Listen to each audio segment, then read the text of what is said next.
দরবারে লাখ কোটি শুকরিয়া আদায় করতেছি। রব্বুল আলামিন দুনিয়ার সমস্ত কাজ থেকে বিরত রেখে উলামায়ে কেরামদের মজলিস, জাকিরিন শাকিরিন বান্দাদের মজলিস, ফিতনা ফাসাদের যুগ, যেই যুগের ভিতরে শতকরা প্রায় 92 জনের মতো মুসলমান বসবাস করে বাংলাদেশে, নামাজের সময় দেখবেন হাজার লোকের ভিতরে 20-30 জন কম বেশি লোক নামাজ পড়ে, বাকি লোক নামাজই পড়ে না। কথা ঠিক না? আল্লাহ রাসূল সাল্লাল্লাহু আলাইহি ওয়াসাল্লাম বলেছেন, মুসলমান এবং কাফেরের ভিতরে পার্থক্য হলো নামাজ। মুসলমান নামাজ পড়ে, কাফের নামাজ পড়ে না। কাফের কাকে বলে? যারা আল্লাহকে অস্বীকার করে, এদেরকে বলে কি? as-salatu মিফতাহুল জান্নাহ। আল্লাহ রাসূল সাল্লাল্লাহু আলাইহি ওয়াসাল্লাম বলেন, নামাজ হলো বেহেশতের চাবি। আমি বলছি না, কোন পীর মুফতি মুহাদ্দিস না। আল্লাহ রাসূল সাল্লাল্লাহু আলাইহি ওয়াসাল্লাম বলেন, বেহেশতে যদি কেউ ঢুকতে চাও, নামাজ নামক চাবি ছাড়া তোমার জন্য বেহেশতের দরজা খুলবে না।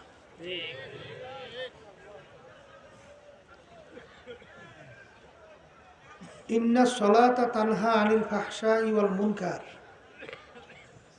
আল্লাহ রাব্বুল আলামিন কোরআনুল কারীমের ভিতরে বলছেন, নামাজ তোমাদের সমস্ত খারাপ কাজ থেকে ফিরিয়ে রাখবে। কে বলছেন? বলেন মুখ খুলে। এক সাহাবী নামাজও পড়তেন, মাঝে মধ্যে কিছু খারাপ কাজও করতেন। সাহাবায়ে কেরাম বলেন, ইয়া রাসূলুল্লাহ, ইয়া হাবিবাল্লাহ, সাহাবী নামাজ পড়ে আবার মাঝে মাঝে কিছু খারাপ কাজও তো করে, তা নামাজ খারাপ কাজ থেকে ফিরে এলো কিভাবে? এইটা বলতে চায়।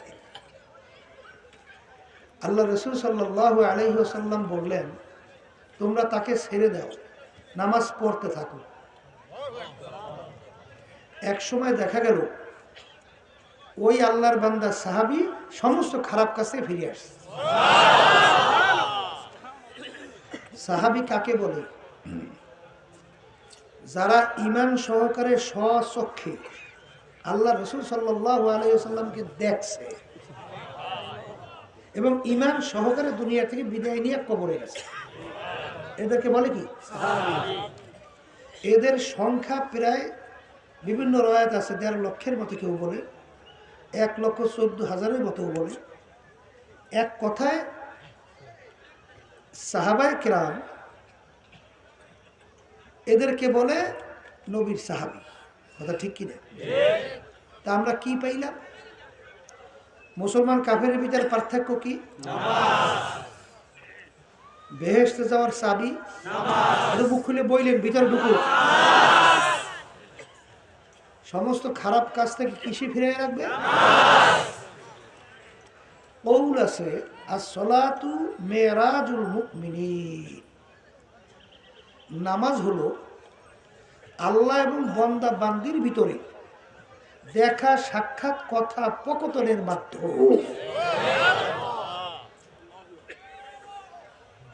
বান্দা যখন নামাজের ভিতরে তেলাওয়াত করে আলহামদুলিল্লাহি রাব্বিল আলামিন,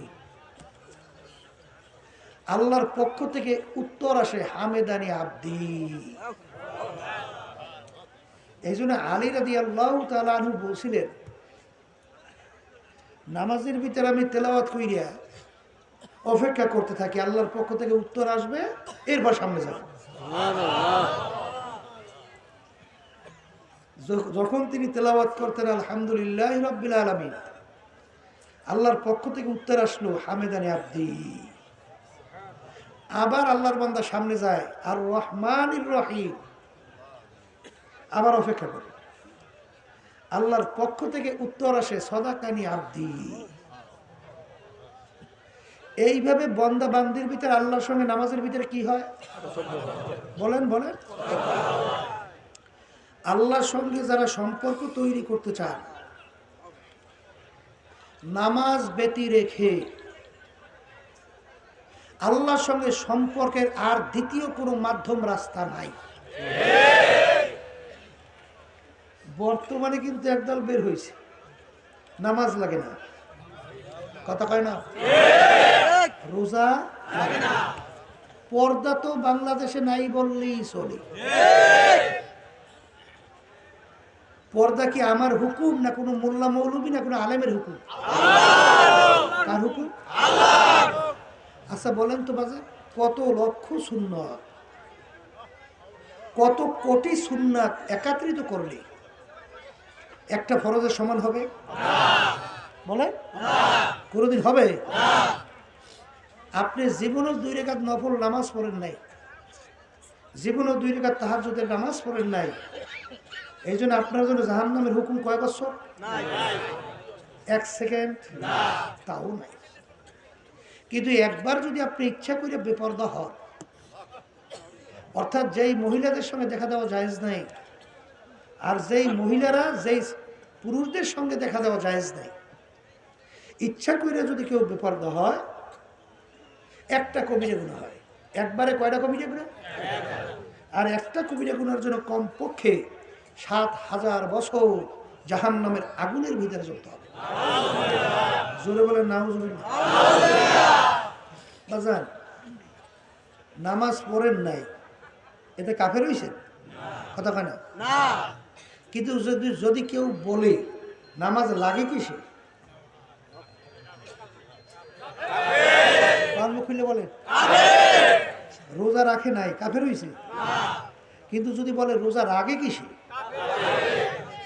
বর্তমানে কিন্তু এক শ্রেণীর আছে, তাদের কাছে পর্দার কথা বলাও যায় না, ক্ষিপ্তইও বলতেছে এই যুগে পর্দা চলে, তাহলে আল্লাহর হুকুমের অস্বীকার করলো, যাই না সই না বুঝে যদি কেউ বলে ওটা কাফের। এই জন্য আর বাজানদেরকে বলবো, যেই কথা বলতে চাইছিলাম, নামাজ নাই, রোজা কথা বোঝেন নাই, হ্যাঁ, পর্দা তো নাই, কথা ঠিক, সুন্নাত তো কথা কয় না, হারাম হালাল তমিজ করে খাওয়া চলা, আল্লাহর ভয় তো ভিতরে নাই, কথা ঠিক। আমি আবার বাজানদেরকে বলবো, বাজান, কোরআনুল কারীম নাযিল হলে প্রায় 1500 বছর হয়ে গেল, 1 বছর 2 বছর না, 100 বছর 200 বছর না, 1500 বছর হয়ে গেল। কোরআনুল কারীম নাযিল হলো কার উপর? আল্লাহ নবী মুহাম্মদ রাসূলুল্লাহ। আল্লাহ রসুলের ইতিহাস পড়লে দেখবেন তিনি দুনিয়ায় শিক্ষায় কোনো শিক্ষিত ছিলেন না, যাকে বলা হয় বকালাম, যাকে বলা হয়তো উম্মি। আল্লাহ রাসূল সাল্লাল্লাহু আলাইহি ওয়াসাল্লাম নিজের দস্তখতটাও করতে জানতেন না। বলতে আল্লাহ রাসূল সাল্লাল্লাহু আলাইহি ওয়াসাল্লাম কিভাবে চিহ্ন রাখতেন? তার হাত মুবারক, আঙ্গুল মুবারকের ভিতরে আংটি ছিল, আংটি দিয়ে সিল মারত। আল্লাহ রাব্বুল আলামিন তাকে দুনিয়ার কোনো শিক্ষায় শিক্ষিত কেন করেন নাই? চিন্তা করছেন একদিন? আল্লাহ রাসূল সাল্লাল্লাহু আলাইহি ওয়াসাল্লাম যদি শিক্ষিত হইতো, হয়তোবা কোনো দুনিয়াদাররা, ইসলাম মুসলমান বিদ্বেষী চক্ররা বলার সুযোগ পেত লোকটা খুব ব্রেনি ছিল, খুব মেধাবী ছিল, খুব জাহিনী ছিল, খুব বড় মাপের উচ্চ শিক্ষিত ছিল, খুব পাণ্ডিত মানুষ ছিল, কোরআনুল কারীম নিজে লিখে লইছে। কথা বুঝেন নাই? বুঝেন নাই? এই কথা বলার জন্য সুযোগ না থাকে, এই জন্য আল্লাহ রাব্বুল আলামিন তাকে দুনিয়ার কোনো শিক্ষায় শিক্ষিত হওয়ার সুযোগও দেয় না। যেটা বলেন কথা ঠিক কিনা? এরপর আর একটা ব্যাপার আছে, বুইস্তু মুআল্লিমা। আল্লাহ রাব্বুল আলামিন রাসূলদেরকে পাঠাইছেন ওস্তাদ হিসাবে, কথা না কি হিসাবে? ওস্তাদ, কথা ঠিক। এই জন্য আমার বাজানদেরকে বলবো, বাজার 1500 বছর হয়ে গেল, আরবের কাফেররা যখন বলা শুরু করলো মোহাম্মদ কোরআন কারীম নিজে লেখা লইছে, আর তো কিছু কইতে পারে না। কারণ আল আমিন দুনিয়ার মধ্যে সবচেয়ে সত্যবাদী এই উপাধি দিতেছে কারা? মুসলমানেরা না কাফেরেরা? কথা বললে আচ্ছা, তাহলে হেরাই উপাধি দিতেছে লোকটা সত্যবাদী, হের বিরুদ্ধে কয় কিভাবে? কথা ঠিক না? তার ইতিহাস বললে দেখবেন কাফেররা যদি কোনো ঝামেলার ভিতরে, ঝগড়ার ভিতরে, মারামারি কাটাপিটের ভিতরে লিপ্ত হইতো, সমাধানের জন্য এই ফয়সালাকারী হিসেবে আল্লাহ রসুলকে নির্ধারণ করতেন, ঠিক না? আল্লাহ রসুল সাল্লাল্লাহু আলাইহি সাল্লাম যখন নাকি কোরআনুল কারীম তার কাছে আসলেন আল্লাহর পক্ষ থেকে ওহীর মাধ্যমে, ঠিক না, তখন কাফেররা কোনো আর দিক বিদিক পায় না। এবার কি বলবে? বলে কোরআনুল কারীম নিজে মুহাম্মদ লিখে লইছে। আল্লাহ রাব্বুল আলামিন চ্যালেঞ্জ হিসেবে কোরআনুল কারীমের ভিতরে 114টা সূরা, এর ভিতরে ছোট্ট সূরার নাম হলো ইন্না আতাইনাকাল কাউসার ফাসাল্লি লিরাব্বিকা ওয়ানহার ইন্না শানিয়াকা হুয়াল আবতার। আল্লাহ বলতেছেন এত বড় কালামের দরকার নাই।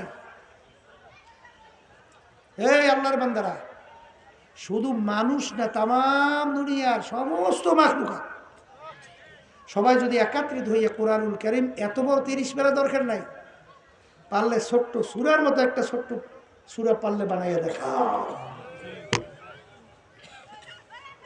আল্লাহ সাল্লাল্লাহু আলাইহি ওয়াসাল্লাম চ্যালেঞ্জ আল্লাহর ঘরের সঙ্গে এই ইন্না আতাইনাকাল কাউসার ফাসাল্লি লিরাব্বিকা ওয়ানহার ইন্না শানিয়াকা হুয়াল আবতার টানাই দিয়ে চ্যালেঞ্জ।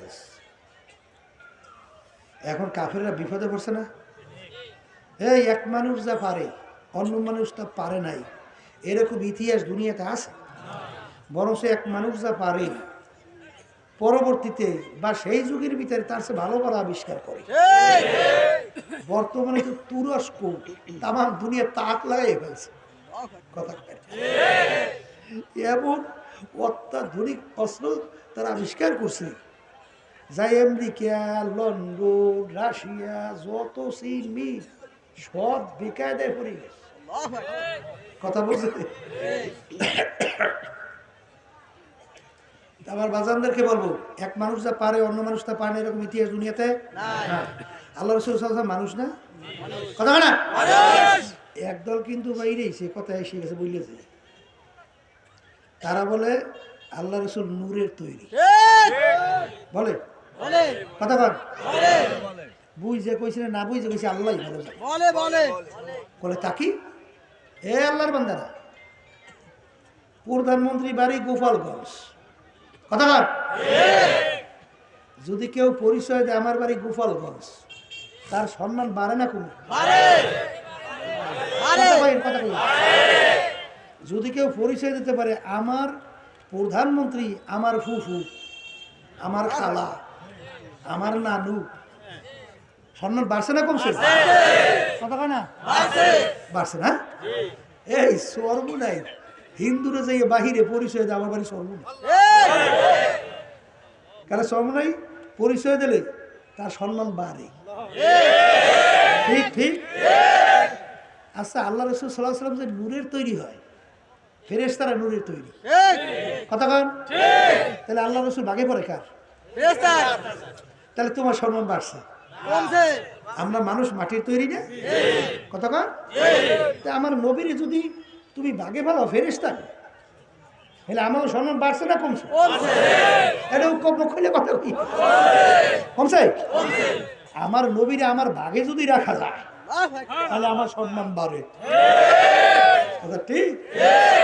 আল্লাহ রাসূল সাল্লাল্লাহু আলাইহি ওয়াসাল্লাম বলছেন আনা বাশারুম মিসলুকুম, আমি তোমাদের মতোই একজন মানুষ। তাহলে ব্যাপারটা কি? বলে ব্যাপার কি? সুবিধা, এই প্রধানমন্ত্রী মহিলা, মহিলা না? আমরা বাড়ির পাশে জরিনার মা আছে, কথা কই, প্রধানমন্ত্রী হাত কয়টা? আর জরিনা মারে 5টা, কথা। প্রধানমন্ত্রী চক্ষু কয়টা? জরিনা মার পায়ের দিক থেকে কানের অন্য অঙ্গ প্রত্যঙ্গ, কোন মহিলা খুঁজে অঙ্গ প্রত্যঙ্গ এর কোনো পার্থক্য? প্রধানমন্ত্রী আর জরিনার মা পার্থক্য আছে? বলে কি পার্থক্য? প্রধানমন্ত্রীর মধ্যে একটা পাওয়ার আছে, যে পাওয়ারটা জরিনার মায়ের মধ্যে নাই। কথা ঠিক কিনা? প্রধানমন্ত্রী ওই চেয়ারে তাকে সম্মানিত করছে। আল্লাহ রাসূল সাল্লাল্লাহু আলাইহি ওয়াসাল্লামের কাছে একটা পাওয়ার আছে, সেই পাওয়ার হলো ওহী পাওয়ার। তোমার আমার কাছে আসে না, যেটা সরাসরি আল্লাহর হাবিবের কাছে আসে। কথা ঠিক না বেটি? এই পাওয়ারের কারণে সম্মান, ঠিক না? এই জন্য আমার বাচ্চাদেরকে রাগ করছে, এই জন্য বাচ্চাদেরকে বলবো যে আল্লাহ রাসূল সাল্লাল্লাহু আলাইহি ওয়াসাল্লাম চ্যালেঞ্জ দিয়ে আয়াত আল্লাহ ঘরের সঙ্গে টানাইস, কাফেরেরা দিকবিদিক হয়েছে। এই আল্লাহর কালাম, এইটা মানুষের বানানো সম্ভব? জোরে কও, পারবে? চেষ্টা ত্রুটি মুড়েও কম করছে, চেষ্টা করতেই রয়েছে।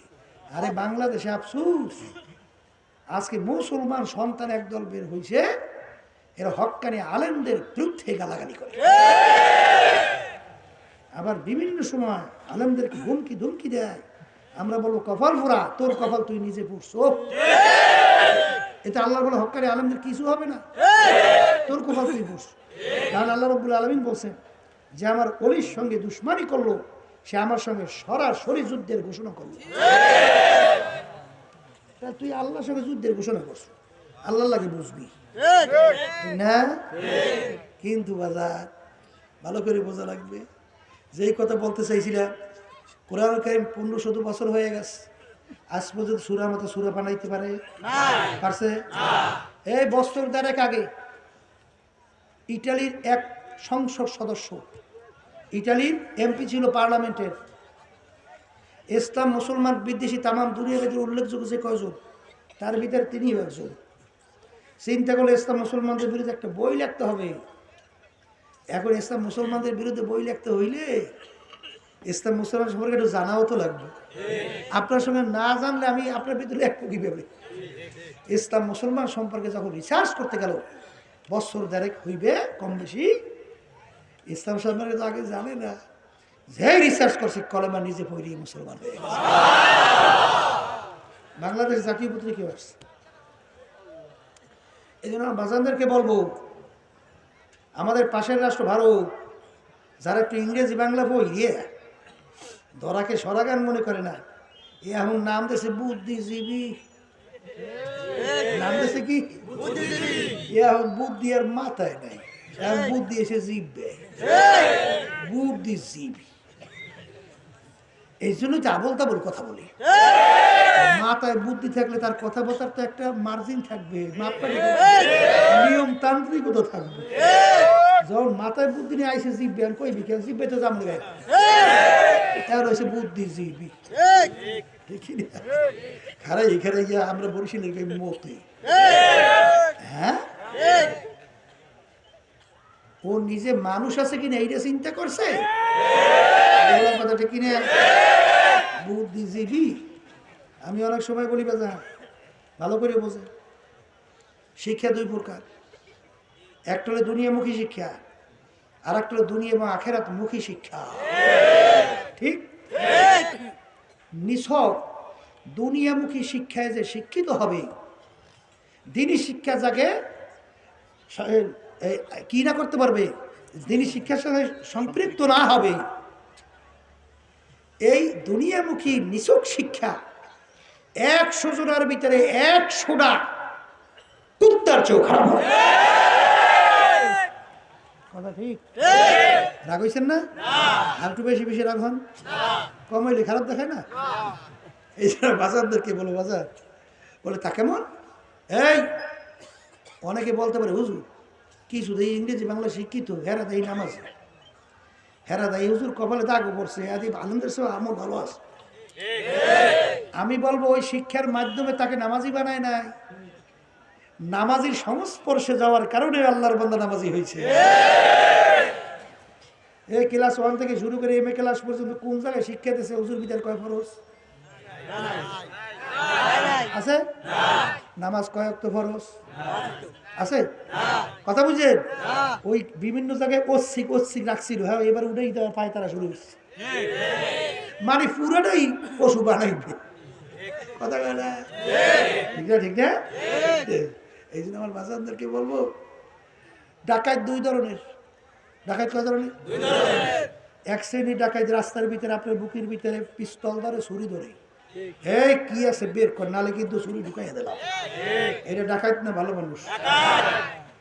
আর এক শ্রেণী বর্তমানে বেরিয়েছে, বিভিন্ন ডিগ্রি টিগ্রি লইয়ে কলম লইছে, টাকা দিলে দেও, নালে চার্জশিট কিন্তু উল্টা। টাকা দিলে দাও, নালে কেসের রায় পাবা না। টাকা দিলে দাও, চাকরি হবে না। টাকা দিলে দাও, নালে কাজ পাবা না। টাকা দিলে দাও, নালে এই হবে না। এই যে ভালো মানুষ না? হ্যাঁ, এখন হিসাব করেন, ছুরি পিস্তল ধরছে ডাকাতি করে, আর কলম লই ডাকাতি করে। এই দুই শ্রেণীর ডাকাত একটু সমাজে মানে পার্থক্য করেন। যারা একটু ইংরেজি বাংলা নিচুক শিখছে, দিনই শিক্ষা তাদের ভিতরে নাই। 100 জনের মধ্যে 100টা ডাকাত, একটাও মানুষ না। আর কত বড় ঘিরনি তো, আফসোস আমি অমুক, পরিচয় দেয়। তুমি কি এত ডরে শুনেও কোয়া যায় না। এটা বিপদ, ক্ষমতা আছে, ঠিক না? আইন বাজারদেরকে বলেন, এই যে আমি অমুক টমুক সুমুক, আমার রিক্সাওয়ালা ভাই রাস্তায় রিক্সা চালায়, গরমে তাদের মাথার ঘাম পড়তে থাকে টপ টপ করিয়া। এই রিক্সা একটা ভ্যাট ট্যাক্সের টাকা সরকারি ফান্ডে জমা হয়। আমার কৃষক ভাইরা কৃষি কাজ করে, রৌদ্রে চামড়া পুইরে কালো হয়ে যায়, সেই টাকাটা সরকারি ফান্ডে জমা হয়। ঠিক? আমার জেলে ভাইরা জানের ঝুঁকি নিয়ে তারপর সমুদ্রে মাছ ধরে, বিভিন্ন সময় পেপার পত্রিকায় প্রকাশ পায় এতজন জেলে নিখোঁজ। এই জেলে ভাইদের একটা পার্সেন্টেজের টাকা সরকারি ফান্ডে, সেই টাকাগুলো লুটপাট করে চুরি করে বিদেশে পড়ে। আমরা বোঝেন নাই? বুঝি। ও আমি কি বাংলাদেশে বলতে আসি না মনে হয়? আমরা মনে এগুলো জানেন না? না জানে তা কথা তো করেন না তো। আমি মনে হচ্ছে আমি একলাই জানি, সবাই জানেন। পাঠাইয়া মাঠাইয়া আমি একজন অমুক সাহেব, তুই একটা চোর, নিকৃষ্ট জানোয়ার, শুয়ারের চোর। তুই কিসের মানুষ? কথা ঠিক কিনা? এই জন্য আমার বাজানদেরকে বলে, পর্দা আলে মা বোনদেরকে বলবো, কথা বেশি লাম্বা না, বরিশালেই তো আমরা পাশাপাশি। এই জন্য বাংলাদেশ যেটুকু পাই, ঠিক না? আগাছা পরিষ্কার করার জন্য পড়তে হলে বাংলা দাও লাগে, এই এরপর গাছের রসবারি করতে হলে পাতলা ধারালো দাও লাগে। হ্যাঁ, এই মাওলার পরিচয়ই নাই, মাওলার মহাব্বত ঢুকাইবেন কি বলে? আগে মাওলার পরিচয় তো আসা লাগবে। ছোট বাচ্চা ওরে যদি বিয়ের কথা কয়, ও কইলে তাড়াতাড়ি আমার সারো, খেলার সময় চায় বলে। আর যে বড় হয়ে গেছে, বিয়ের পরিচয় এসে গেছে, কইলে ভালোই তো লাগে বলে। ঠিক না? ঠিক। আগে তো মাওলার পরিচয় পাওয়া লাগবে, আমি কে? আশরাফুল মাখলুকাত, আমি মানুষ। আমার মালিক কয়েকটা জিনিস নিজের কুদরতে হাতে বানাইছে, এর ভিতরে একটা হলো মানুষের এই মুখমণ্ডল গলা থেকে উপরে আমার মালিক নিজের হাতে বানাইছে। এই জন্য হাদিসের ভিতরে আসছে যে চেহারা মুবারকের মধ্যে আঘাত করা, বাপ মা অনেক সময় আছে না, যে ছেলে সন্তানের উপরে আঘাত করে, ওস্তাদ কিছু আছে না, গাল পাশে ইয়া সবর মুখের মধ্যে মারে, সম্পূর্ণ শরীয়তে সম্পূর্ণ নিষিদ্ধ। কারণ এখানে আমার মাওলার কুদরতে হাত লাগানো আছে। ফি আহসানি তাকওয়িম, আমার মালিক তোমাকে আমাকে কত সুন্দর সুরাতের একটা মানুষ তৈরি করছে। এ দুনিয়াদার পাগল আমার বাবারা, বৈজ্ঞানিকরা, তোমার আয়নার সামনে চেহারার দিকে তাকাইয়া দেখো, তোমার দুইটা চক্ষু আমার মালিক তৈরি করলো। একটা চক্ষুর সঙ্গে আর একটা চক্ষুর তিল পরিমাণ করে বেশ কম নাই। কোন জায়গায় নাকটা ফিট করলো, কোন জায়গায় দাঁতগুলা সেট করলো, কোন জায়গায় কানটা সেট করলো, কোন জায়গায় তোমার কোন জায়গায় কিভাবে ফিট করলো, একটু চিন্তা করছো? অবিল আফাকি ওয়া ফি আনফুসিকুম আফালা তুবসিরুন। বান্দাবান্দি নিজের দিকে তাকাও, আমার পরিচয় তোমার কাছে আইসা যাবে। এই পরিচয় পাইতে পাইতে এক আল্লাহর বান্দা বলতেছেন বলে দাঁড়াক তা সবজে দর নজর হুশিয়ার हर वराक़ दफ्तुरिस मारिफाते किरदगार मालिक আমি যখন গাছের পাতার দিকে তাকাই আমি গাছের পাতা আমি দেখি না আমি দেখি তোমাকে এই গাছের পাতা বানাই না কারিগর কে কার পরিচয় ভাই আল্লাহ জোরে কও আল্লাহ আল্লাহ না এই কথার মাধ্যমে আমি বাজানদেরকে বুঝাইতে চাই বাজার এখনো কোরআন করে আমাদের মাঝে আছে আছে না এখনো ইসলামের শত দুনিয়া থেকে এই বিদায় হয়ে গেছেন এখনো আছে কিয়ামত পর্যন্ত আমার আব্বাজান রাহমাতুল্লাহ আলাইহি বলতেন হে দুনিয়াদার পাগলেরা হে নাস্তিকের দলেরা হে ইসলাম মুসলমান বিদ্বেষী চক্ররা ইসলাম মুসলমানদের বিরুদ্ধে কোনো অস্ত্র ব্যবহার করা দরকার নাই কোনো ক্লাসিক কোপ ব্যবহার করা দরকার নাই কোনো অত্যাধুনিক অস্ত্র ব্যবহার করা দরকার নাই তোমরা তাম দুনিয়ার সমস্ত মানুষ সমস্ত মাখলুকাত যদি একত্রিত হইয়া কোরআনুল কারীমের ভিতরে একটা ভুল বের করতে পারো আমার আব্বাজান বলতেন বাজান তাম দুনিয়ার ভিতরে ইসলাম ও মুসলমানদের অস্তিত্ব আর থাকবে না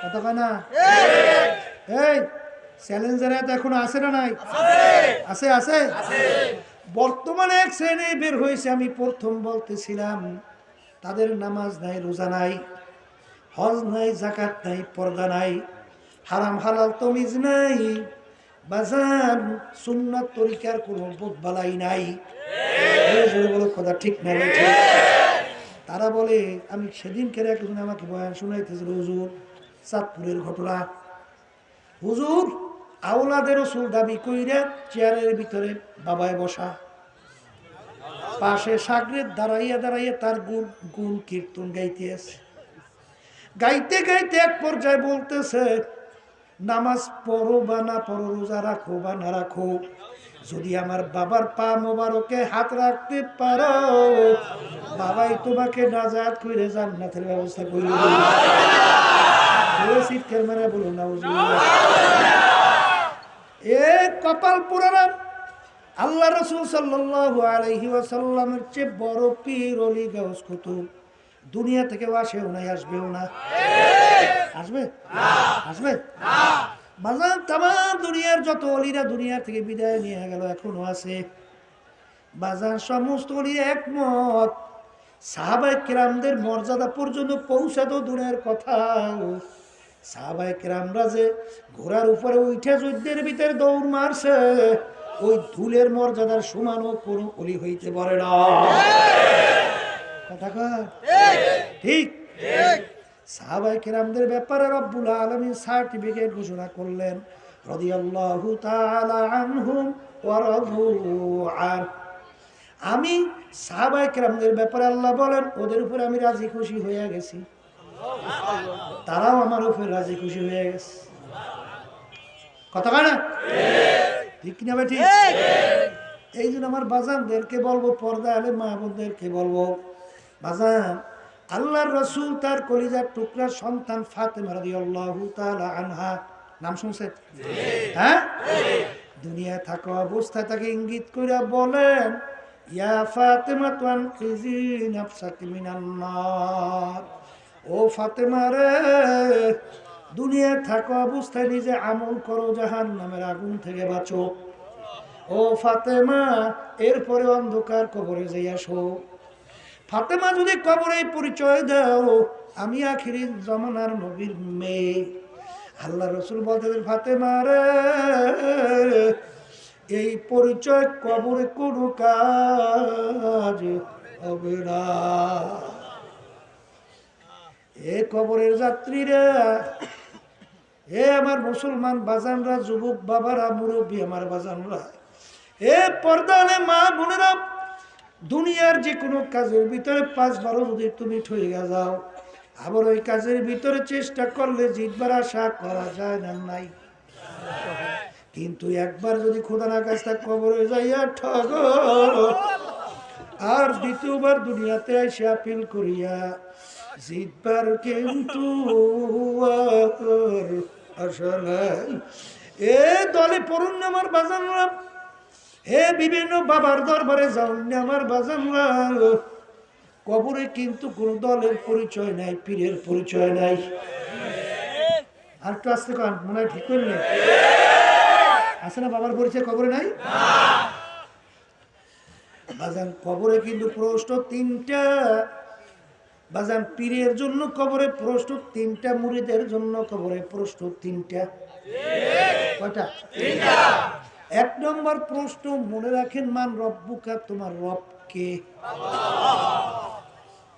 অমা দীনুকা, তুমি কোন ধর্মের নিয়ম অনুযায়ী চলছো? বুঝেন? তিন নম্বর প্রশ্ন আল্লাহর রাসূলকে দেখাইয়া বলবেন, মান হাদার রাজুল, বলো ব্যক্তি কে? এই তিন প্রশ্নের ভিতরে কোথায় কি পাইলেন? তুমি চরমোনাই না, সারসিনা না, ফুরফুরা, কথা কইেন, আটরশি, জৈনপুর, রাজারবাগ, দেওয়ানবাগ, মাঝবান্ডার, সুরেশ্বর, চন্দ্রপাড়া, এই কোন পরিচয় কবরে একটাও পাইলেন না? হ্যাঁ, তা যদি নাই পাই, কোন দলে পড়ছো? বাজার কিতে পড়ছো? হ্যাঁ, হে আল্লাহর বান্দা, আমার আব্বাজান রাহমাতুল্লাহ আলাইহি চরমোনাই জমিনের ভিতরে ঘুমায় আছে। আমার আব্বাজান বলতেন, বাজান তোমরা যারা চরমোনাইতে আসছো, আমি যতক্ষণ পর্যন্ত তোমাদেরকে কোরআন এবং হাদিস অনুযায়ী রাস্তা দেখাবো, ততক্ষণ পর্যন্ত তোমরা আমার কথা মানবা। পুরান মুজাহিদ দুই একজনের মনে আছে। যখন কোরআন এবং হাদিসের বাহিরে আমি তোমাদেরকে রাস্তা দেখাবো, আমার থেকে তোমাদের ভাই গেছে বাবাজি। কি বুঝলেন? এদারা বুঝাই চেয়েছে সব কবরে করো পরিচয় আছে, বংশের জমিদার সুন্দর বড় শিক্ষিত, যদি কোনো বংশের পরিচয়, কোনো সুন্দরের পরিচয়, কোনো শিক্ষার পরিচয় থাকতো, বেলাল হাবশী রাদিয়াল্লাহু তাআলা আনহু বাজান গোলাম জাদা, গোলাম হাবশ বংশের লোক। কোন বংশের? এই যারা নাকি গেছেন মদিনা শরীফ হজে, দেখছেন তো? দেখেন নাই? ওই হাবশ বংশের লোক কালো, বুঝেন? একেবারে নিচু বংশের লোক, চেহারা ছিল একেবারে কালো, ঢকপথ তেমন ছিল না, কথা কন। শিক্ষার দিক থেকে একেবারে বকালাম, বাজার আলিফ বলতে বা জানতেন না, কথা কয় না, একেবারে বকালাম। পয়সার দিক থেকে একেবারে নিচ্ছ, এক পয়সারও মালিক তিনি ছিলেন না। পয়সা কোথায় পাবে? বাপও গোলাম, তিনিও গোলাম, কথা কয় না। বাজার জবান ছিল তোতলা, আশহাদু আল্লাহ জায়গায় আশহাদু আল্লাহ শব্দ উচ্চারণ করতেন। কোন গুণ আছে? না। বংশের দিক থেকেও নাই, চেহারা ঢকপদের দিক থেকেও নাই, এই শিক্ষার দিক থেকেও নাই, পয়সার দিক থেকেও নাই, ওদিকে আবার জবান তোতলা।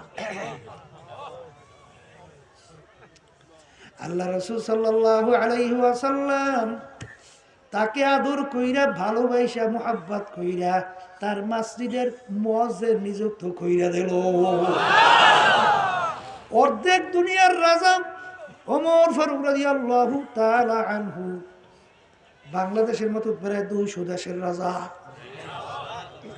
বর্তমানে বাংলাদেশে একটা ইউনিয়নের যে চেয়ারম্যান হওয়া যায়, ওরে সর্বনাশ, আমি চেয়ারম্যান, হ্যাঁ এমপি হলে তো কথাই নেই, মন্ত্রী হলো ধারে কাছেই যাওয়া নাই, কথা পাই না। হ্যাঁ, বাজানদেরকে বলবো 200 দেশের রাজা বাংলাদেশের মতো। ওমর ফারুক রাদিয়াল্লাহু তাআলা আনহু যখন বেলাল হাবশী রাদিয়াল্লাহু তাআলা আনহুর নাম উল্লেখ করতেন তখন সম্মান সূচক শব্দ ব্যবহার করতেন, সাইয়েদানা বেলাল, আমাদের সর্দার বেলাল।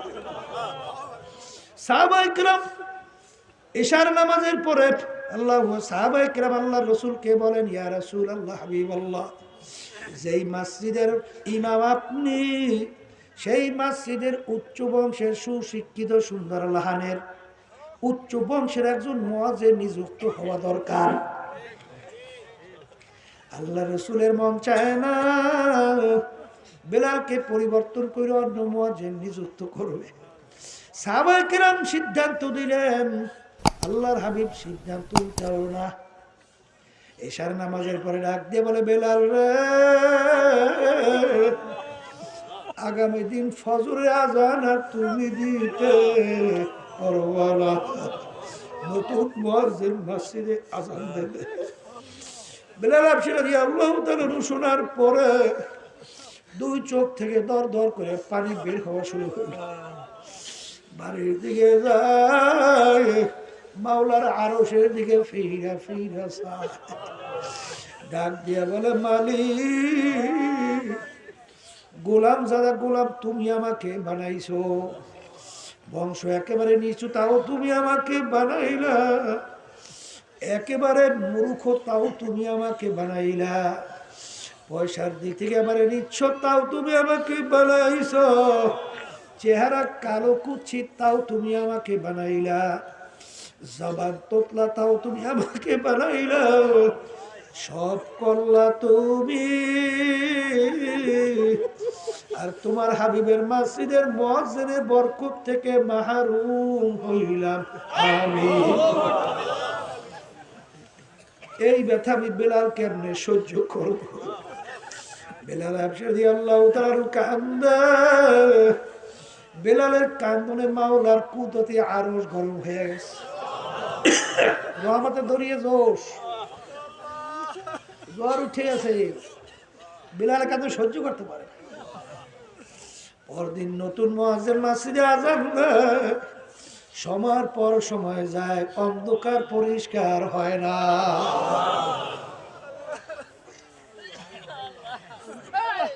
সাহাবায়ে কেরাম মসজিদে আসলে আল্লাহর হাবিব সাল্লাল্লাহু আলাইহি ওয়াসাল্লাম মিম্বারের ভিতরে বসা, সময়ের পর সময় যায়, বাজার অন্ধকার পরিষ্কার হয় না। আল্লাহ রাসূল ডাক দিয়ে বলে, এর ভিতরে জিবরাইল আলাইহিস সালাতু ওয়াস সালাম এসে উপস্থিত।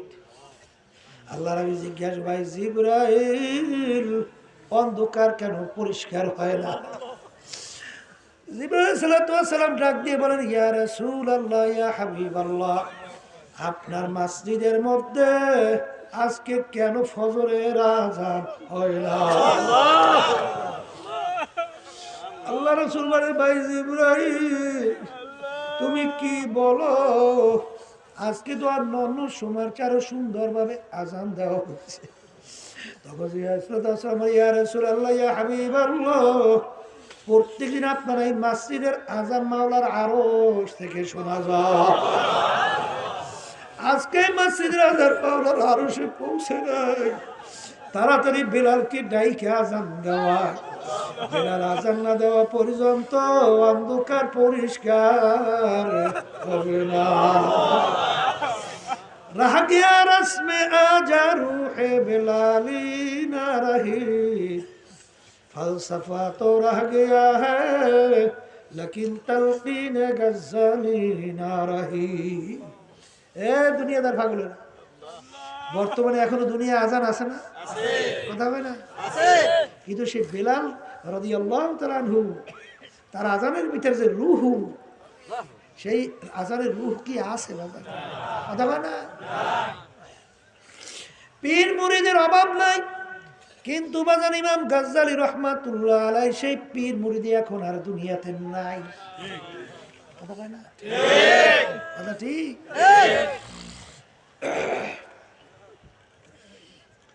এই যে আমার বাজানদেরকে বলবো, কবরের যাত্রীদেরকে বলবো, বাজান, তোমাদের পিছনে এত আমরা কেন চিল্লা চিল্লি করি?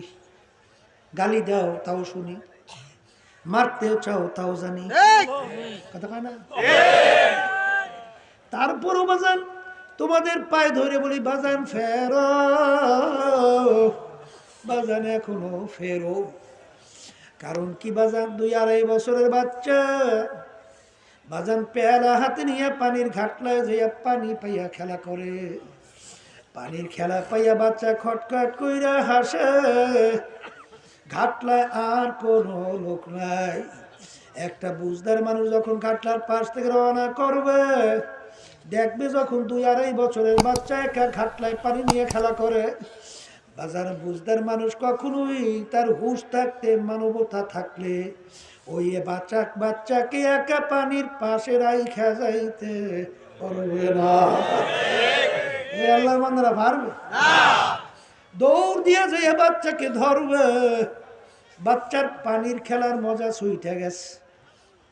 বাচ্চা খুশিতে খুশিতে তার সঙ্গে আসবে, আসবে জোরে চিল্লাইবে, ধরে লাথি মারবে, কামড় দেবে, পানির খেলার মজা ছুইতে গেছে যাইবে না। বুঝদার ডাক দিয়ে বলে বাজান রে, তুমি তো পানির খেলার মজা পাইয়া যাইতে চাও, বাজান তোমার পানি সম্পর্কে জানা নাই। এই খেলা করতে করতে যদি টুকরে পানির মধ্যে পড়ে আর তো বাজার আর কোনদিন পড়বা না। এ দুনিয়াদার পাগল আমার বাজানরা, কোরআন এবং হাদিস অনুযায়ী আমরা দেখতেছি এক শ্রেণী আল্লাহর বান্দারা, পর্দার মা বোনেরা, আজকে মেয়েরা ছেলেদের সঙ্গে আড্ডায় মজা পাইয়া, ছেলেরা মেয়েদের সঙ্গে আড্ডা মারতে মজা পাইয়া, সুদ ঘুষ হারামের ভিতরে মজা পাইয়া, বেহায়াপনা অশ্লীলতা চিত্ত বিনোদনের ভিতরে মজা পাইয়া ধরাকে সরা জ্ঞান মনে করে না। যখন বলি বাজান এরকম চইল না, ফেরো ফেরো, তখনই তাদের গার ভিতরে জ্বালা শুরু হয়ে যায়। কেন আমাকে ফজরের সময় নাকটাই না সুন্দর মতো ল্যাপ মুড়া দিয়ে ঘুমাবো, ফজরের এত ঠান্ডার ভিতরে কেন আমাকে ডাকে, বলে কথা, আমার বাড়ি কি ভাতের কোন অভাব আছে, কেন আমাকে রোজা রাখতে বলে, কথা না? এত সুন্দর মেয়েদের সঙ্গে আড্ডা মারতে মজা, মেয়েরা পুরো ছেলেদের সঙ্গে আড্ডা মারতে মজা, এই মজার থেকে কেন আমাকে বাধা দেয়, কথা? ঢোল বাদ্য বেহায়াপনা অশ্লীলতা চিত্ত বিনোদনের ভিতরে কত মজা, এইটা কেন বাধা দেয় বাজান, কেন বাধা দেয়? কোরআন এবং হাদিস অনুযায়ী দেখতেছি এক শ্রেণী আল্লাহর বান্দা বান্দিরা আনন্দ ফুর্তি পাইয়া জাহান্নামের কিনারে বসে খেলা করতেছে। আমার মাওলার হুকুম আজরাইল সালাতু ওয়াস সালাম হাত পিছনে হাত পাইতে দাঁড়াইয়াছে, কি আজরাইল হাত পাইতে দাঁড়াই দিছে না, দাঁড়ায় না? হ্যাঁ, তোমার তো খেয়াল নাই, যখন আমার মালিকের পক্ষ থেকে হুকুম আসবে আজরাইল ধর, ওই অবস্থায় যদি তোমাকে থাবা মাইরা বসে, বাজান আর তো কোনদিন ফেরত আসবা না। বাজান অল্প বয়সে আল্লাহ হাবিব সাল্লাল্লাহু আলাইহি ওয়াসাল্লাম তার দাড়ি মুবারক পাইকা সাদা হয়ে গেল, পিঠ মুবারক গুজা হয়ে গেল, চুল মুবারক পাইকা সাদা হয়ে গেল। সাহাবায়ে কেরাম বলেন ইয়া রাসূলুল্লাহ, ইয়া হাবিবাল্লাহ, এত অল্প বয়সে আপনার দাড়ি মুবারক কেন পাইকা গেল, পিঠ মুবারক গুজা হয়ে গেল, আপনার চুল মুবারক কেন পাইকা গেল? আল্লাহ নবী বলেন, ও আমার সাহাবারা, আমি যা দেখি তোমরা তো তা দেখো না, আমি রাসূল যা শুনি তোমরা তো তা শোনো না। কোরআনুল কারীমের ভিতরে আমার মাওলা বেনমাজি যারা ঠিক মতো নামাজ পড়ে না, বেরোজগারিয়া যারা ঠিক মতো রোজা রাখে না, বেপর্দা যারা ঠিক মতো পর্দা করে না, হারামখোর যারা ঠিক মতো হারাম হালাল তমিজ কইরা পৃথক কইরা চলে না, সুন্নাত তরিকার উপরে চলে না, এদের ব্যাপারে আমার মাওলা যে আযাব ও গজবের ঘোষণা দিয়েছে, ওই এক সেকেন্ড আযাব সহ্য করার শক্তি দুনিয়ার কোন মানুষের এই চিন্তায় চিন্তা আমি রসুলের দাড়ি মোবারক পাইকা গেল, আমার পিঠ গুজা হয়ে গেল, আমার চুল পাইকা গেল। এ দুনিয়াদার পাগল আমার বাবারা, আল্লাহ রসুল কিন্তু তার নিজের চিন্তায় বুড়াও হয় নাই, পিঠ গুজা হয় নাই। তোমার আমার চিন্তা আল্লাহ হাবিবের পিঠ মোবারক গুজা হয়ে গেল, চুল মুবারক পাইকা গেল, দাড়ি মুবারক পাইকা গেল। বাজান রে, সেই রসুলের জন্য কি একটু মায়া তোমার লাগে না? আজকে এক শ্রেণী আমার বাবারা, আজকে লেনিন, কার্ল মার্কস, মাও সুতুন, বাজান পাশের রাষ্ট্র ভারত, ইন্দিরা গান্ধী, মহাত্মা গান্ধী, জওহরলাল নেহরু, এদের আদর্শ তার কাছে ভালো লাগে। আল্লাহর রসুল সাল্লাল্লাহু আলাইহি ওয়াসাল্লাম যে আদর্শ নিয়ে আসছেন, সেই আদর্শ তার কাছে ভালো লাগে না। কথা বলে না? কথা ঠিক না বে ঠিক? এই জন্য আমার বাজানদেরকে বলবো, বুখারী শরীফে হাদিসে আছে, আল্লাহর রাসূল বলছেন, মান তাশাব্বাহা বিকওমিন ফাহুয়া মিনহু। দুনিয়ার ভিতরে তুমি যেই দলভুক্ত হইয়া চলবা, যেই দলের নেতা নেত্রীকে নেতা নেত্রী মানবা, যেই দলের নীতি আদর্শ অনুযায়ী তুমি চলবা, কিয়ামতের ময়দানে তুমি ওই দলভুক্ত হইয়া উঠবা। ওই দলের নেতা নেত্রীর সঙ্গে তোমার হাসর হইয়া যাবে। যার সঙ্গে যার মোহাব্বত, তার সঙ্গে তার কিয়ামত। বলেন, বুঝতে পারেন? যার সঙ্গে যার মোহাব্বত, তার সঙ্গে তার কিয়ামত। এই জন্য আমার বাজানদেরকে বলো, পর্দারে মা বোনদেরকে বলবো, বাজান কি করতে পারি তা জানি না, তবে সব সময় কথা মনে রাখো, হাদিসের কিসসা ঘটনা শুনে রাখি। ইব্রাহিম আলাইহিস সালামকে যখন নমরুদ আগুনের ভিতরে ফেলাইল, বারবার একটা ব্যাঙ পানির ভিতরে লাফ দেয়, পানি ঢোক গইল, উঠে আবার বারবার আগুনের দিকে প্রস্রাব করে, পানি শেষ আবার পানির ভিতরে লাফ দেয়, পানি ঢোক গইলে আবার আগুনের দিকে প্রস্রাব করে। বাগান ব্যাঙের প্রস্রাবের বাজান ওই আগুনের কাছেও যায় না, অতটুক পানি দ্বারা আগুন নেবে ওরা। এরকম বারবার করার পরে জিজ্ঞাসা করে, ব্যাঙ রে, তোর পানি তো আগুনের কাছেও যায় না, এতটুক পানি দ্বারা তোর অত বড় আগুন নেবে না, তুই এরকম কেন বারবার করো? তখন ব্যাঙ উত্তর দেয়, আমার পানি কাছে যায় না, আগুনও নেবে না, তারপরে আমি কেন করি? আল্লাহ এবং তার খলিল ইব্রাহিম দেখো, আমি ব্যাঙ তাদের পক্ষে আছি। এই জন্য হাদিসের ভিতরে আর আল্লাহ রাসূল বলতেছেন, লা তাকতুলু দিবদাহ, তোমরা ব্যাঙকে মাইরো না। ব্যাঙ ইব্রাহিম আলাইহিস সালামের আগুন নিভাইতে সহযোগিতা করছে। এ কবরের যাত্রীরা, কি আমল করতে পারি জানি না, অন্তত কিয়ামতের ময়দানে যেন ইচ্ছা বলতে পারি, মালিক আমি তোমার পক্ষের লোক। এরকম বলতে রাজি কে কে আছেন? নারায়ে তাকবীর, আল্লাহ তো কবুল করে।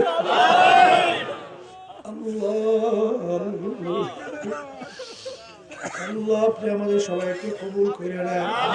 আল্লাহ দয়া করে আপনি আমাদেরকে আপনার দলের লোক হিসাবে কবুল করে নেন। বাজান, দলের লোককে কেউ কোনোদিন বিপদে ফেলায় না। দলের লোককে সবসময় কোন কৌশলে তাকে নাজাত দেওয়া যায়, মাপ দেওয়া যায়, এই চিন্তায় দলের লোকেরা করে। যদি কিয়ামতের ময়দানে উঠতে বলতে পারি, রব্বুল আলামিন আমি তোমার দলের লোক, ত্রুটি অপরাধের শেষ নাই। রব্বুল আলামিন যখন দেখবে তুই আমার দলের লোক, তোর ত্রুটির অভাব নাই, গুনার শেষ নাই, আয় আয় আমার দলের লোককে আমি জাহান্নামেও ফেলবো না, শয়তানের এত শরীর ভোগ করবো না, আয় আয় তোকে দোয়াইয়া পোষাই আমার কুদরতি কোলের ভিতরে জায়গা না দিয়া পারবো না। কি বাজার, কিয়ামতের ময়দানে আল্লাহ যদি কাউকে প্রশ্ন করে, তার নাজাতের আর কোনো কায়দা আছে? এই উস্তাদ যদি ছাত্রের দোষ ধরতে থাকে কোনোদিন ওই ছাত্র চলতে পারে?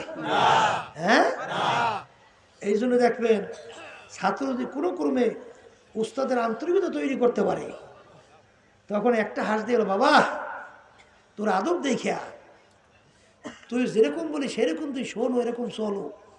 বাজান দোয়া চাওয়া লাগে না, মনটা খুশি হয়ে পড়ে গেছে। কথা ঠিক। এই জন্য আমার বাজানদেরকে বলবো, পর্দা আলে মা বোনদেরকে বলবো, বাজান দুনিয়ার যে কোনো কাজের ভিতরে একটা নির্ধারিত সময় সীমা তারিখ থাকে, কিন্তু তোমার আমার মৃত্যুর কোনো সার্টিফিকেট তারিখ নাই।